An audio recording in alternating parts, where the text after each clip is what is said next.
Here's Mary Garofalo. Good evening and welcome to 16 by 9, The Bigger Picture. You can't see it, you can't taste it, but some are calling it a serious health threat every parent should know about. Wi-Fi, wireless internet, is in schools coast to coast, but why do some kids say Wi-Fi is making them sick? In a 16 by 9 investigation, we put Wi-Fi to the test. Here's our Carolyn Jarvis. They are gathering by the hundreds, hacking a public forum in Toronto, filling a school board meeting in Peterborough. I don't know what I'm going to do if you have Wi-Fi in there. I can't do this to my daughter. I cannot put her through this experiment. And assembling at a church in Vancouver, a fever pitch building over what they see as a threat invisible to the eye. Society in general doesn't want to lose a convenience at the expense of safety. They're talking about radiation exposure from Wi-Fi or wireless internet, and they're concerned it's making their kids sick. I just think that we don't know, so why risk it? Today, schools across the country are rushing to install it, but these students say the convenience isn't worth the risk. I had heart racing, headaches, nauseous. It's a really weird feeling. Weak, and I'm really shaky. And when they're not at school? Does it happen on the weekends? No. There's no rhyme or reason to the symptoms. They range from headaches to nausea, heart palpitations, even rashes. So 16 by 9 wanted to find out exactly what, if any, threat exists in schools. So we went with this man, industry tester Kavinder Dhillon, to measure the radiation levels in a typical wireless classroom. Is it fair to say that this would give us an average sample size of what we'd be seeing in a typical classroom? Yes, we're going to be concentrating on this area. So this will basically give us what the proportional rate is. To simulate an actual classroom, we set up each computer to stream video, constantly receiving information. From the devices that are being set up right now, and we got our antennas hooked up, and we're getting the real-life signals with the correction factors from the antennas and the cable losses. Right now, we are basically 113.8 microwatts. So, in effect, according to Health Canada, this classroom would be deemed safe. According to the criteria, yes. So next, we go out into the hallway to check the router, one of several in the school fixed to the ceiling. The levels here hit 2,600 microwatts, 20 times the reading inside the classroom. People who are actually in the industry who are testing this, they feel this is a high limit. This is very high. Really? Yeah. You heard him. Our industry tester calls that level high, but it's still well within Canada's safety guideline. Now, that guideline is a thing called Safety Code 6. It sets the limit for radio frequency radiation exposure, and Health Canada says there's no way the levels we found are causing those headaches and heart palpitations. And Beth Peterson of Health Canada says the science backs it up. There's no evidence, scientific evidence, that those kind of effects are caused by the energy limits that kids are exposed to by Wi-Fi. Health Canada sets the limit at 10 million microwatts per meter squared. Now, that might not mean much to most of us, but in 2008, Toronto's Board of Health said it's way too high and asked Canada's Minister of Health in this letter for much stricter regulations, 100 times more strict. Health Canada never changed a thing. Still, no matter what any guideline says, these parents say they've seen it for themselves and Wi-Fi is harming their kids. So she had to hold on to friends in order not to collapse on the floor. She had headaches, and we're not talking just regular headaches. They were extreme headaches where the secretary would call me. I'd have to come pick her up. According to this doctor, there's good reason to believe these kids are telling the truth and not just making up some excuse to skip school. There's no question in my mind it exists. Dr. Jennifer Armstrong specializes in environmental medicine. The big thing with kids is they're more vulnerable. Why? Children are more vulnerable. Their skulls are thinner. Their bodies are not as strong as ours in general. They're developing, their brains are developing. So you expose children to radiation and their little bodies don't handle it as well. And cardiologist Dr. Stephen Sinatra agrees. As a parent, if I had a young child, but I want to use my child as an experiment to see if it's going to take 30 years or 20 years or 10 years to become sick. No, not me. And the thing is, we have to sacrifice accelerated education and convenience. And basically, we have to look at the safety of our children. We have to do it as a society.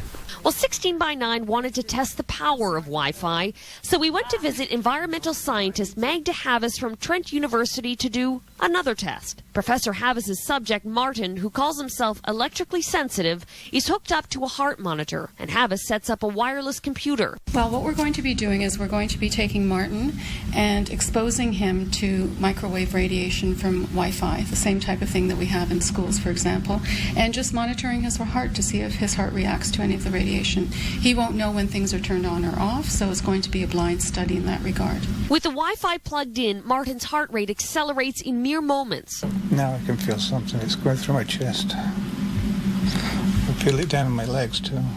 The closer the router is, the greater his reaction. A few seconds ago, it was like my chest was actually jumping in the middle here. Then, seconds after the wireless internet is unplugged, just like that, his heart rate slows down. Martin, how are you feeling right now? Fine, I don't think there's anything on. But listen to this. Those levels Martin was exposed to, well, they're acceptable according to Safety Code 6. So if they're safe, why was his heart racing? Magda Havis has a theory. So some percentage of the population is reacting to these microwave radiation at levels well below Safety Code 6. But I'm not sick from Wi-Fi and I use it all the time. Well, not everyone has the same sensitivities. We have children who have peanut allergies. We have people who are allergic to pollen. They react to pollen.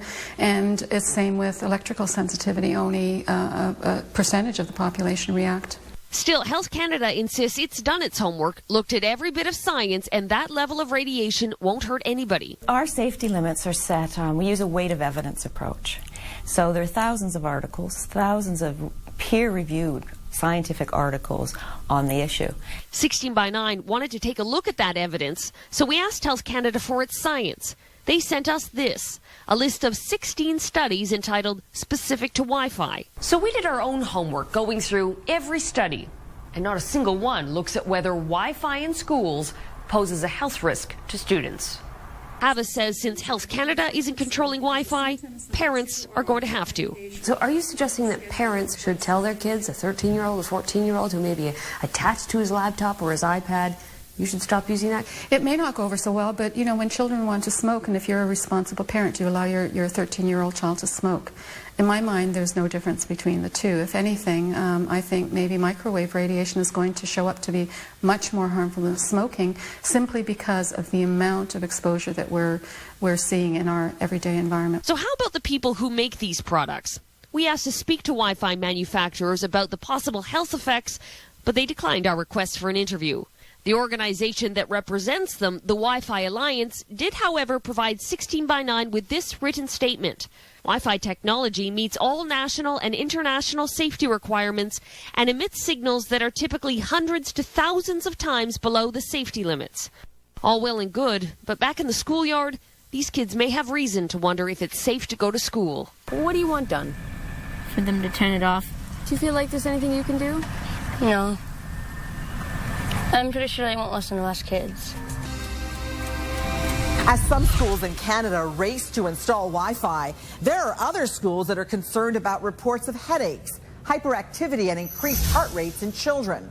Should we be concerned about wireless technology, and what exactly does it emit? Here again is our Carolyn Jarvis.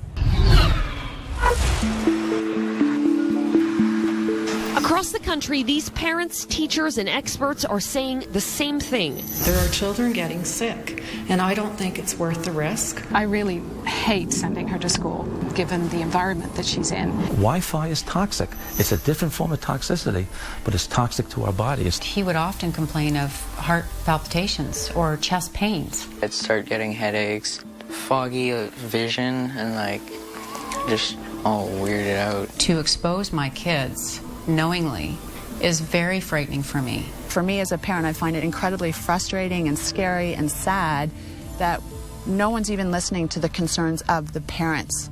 Their concern that radiation from wireless computers and this little contraption mounted in the hallways and classrooms of schools can make students sick. It's Wi-Fi, and Health Canada says there's no risk from the radiation it emits. That's just simply not true. That's simply not true. Dr. David Carpenter is a world-renowned expert in environmental toxins in Albany, New York. And he says the Canadian government is just plain wrong. What we do is look at the weight of the evidence. But that's what they said they did. They didn't. The weight of the evidence demonstrates clearly that exposure to radio frequency radiation causes disease. The evidence is strongest for cancer. Cancer caused by Wi-Fi emissions certainly doesn't add up with Health Canada's insistence that Wi-Fi is safe. So you're saying that their science is faulty, or their analysis of the science is faulty? Their science is faulty, and certainly their analysis is faulty. You can selectively look at literature, but there's been evidence for harmful effects of microwave radio frequency radiation for 30 or 40 years. Why choose to ignore that? How does that possibly benefit them? When you acknowledge you have a problem and you're a government agency, you have to do something about it. Canada's government might not be doing anything about concerns, but in France, the town of Aéroville-Saint-Clair is. It's the first municipality in the world to remove Wi-Fi from schools and public buildings. Moi, j'ai un devoir en tant que maire. Mayor Rodolphe Thomas says he's taking a precautionary approach because he's not willing to gamble with the health of children here. So this town that 10 years ago went wireless ahead of everyone else became in April of 2009 the first to shut it down. Le Wi-Fi est un outil. Wi-Fi is an important tool, he says, but there are places it simply shouldn't be, like schools. So now, all but 2 schools here are Wi-Fi free, and the town plans to strip Wi-Fi from all its public buildings by the end of the year. On voit les fibres qui arrivent quand même, les fibres. But Aéroville-Saint-Clair isn't returning to the dark ages. In fact, it's once again on the cutting edge of technology. It's installed a state-of-the-art fiber optic system that's faster, more stable, and according to the people here, safer.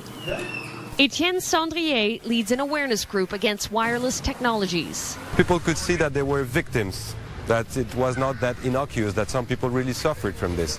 So it started a real interrogation among the public, and people said that, well, if it's not absolutely necessary, why should we use the thing? And parents around here are applauding the change. She says removing Wi-Fi is a good thing for students. And while other European countries might not be pulling Wi-Fi, they are taking a stand. In 2007, Germany recommended children limit their use of Wi-Fi, uncertain of its long-term effects. And in Britain, a handful of public schools decided independently to remove it. But back in Canada, there's no precautionary approach. Wi-Fi is going up, not coming down, leaving students like Mackenzie Honing with no good option. Go to school and feel sick. It's just kind of weird. It felt like my heart kept skipping beats. Or don't go to school at all. I noticed that every time I came home for the weekend, it started to get better, and by Sunday I'd feel normal. No headaches or anything like that. Well, this is the petition. Mackenzie's mom, Linda, is fed up waiting for the government to change its mind, so she started her own campaign, hopeful more parents will join her. We don't have 10 years on this issue because the exposure of radiation for the kids is harmful. Environmental health expert Dr. Carpenter says it's time we stop turning a blind eye to the risk. When you look at the guidelines that have been put in place by Health Canada, do they go far enough to protecting Canadians? They certainly do not. These guidelines are based on a fallacy. A fallacy that, according to Dr. Carpenter, is putting children at risk. It's appropriate for parents to demand that Wi-Fi not be placed in school. Not because we have proof at this stage that it's harming the children, but because we have absolutely no evidence that it's safe, contrary to what any government agency says. And not heeding the warnings of experts like Dr. Carpenter is leaving students like Jeremiah feeling helpless. I really am nervous. I don't really like school no more. Did you used to like school? I used to love it. I'd get mad if I missed a day. Dr. Carpenter warns there may be many missed days or worse for students like Jeremiah if change doesn't come soon. You don't want to wait until you can count the bodies before you tell the public that there is a serious potential of harm. And with regard to the issue of Wi-Fi in schools, this is exactly where we are.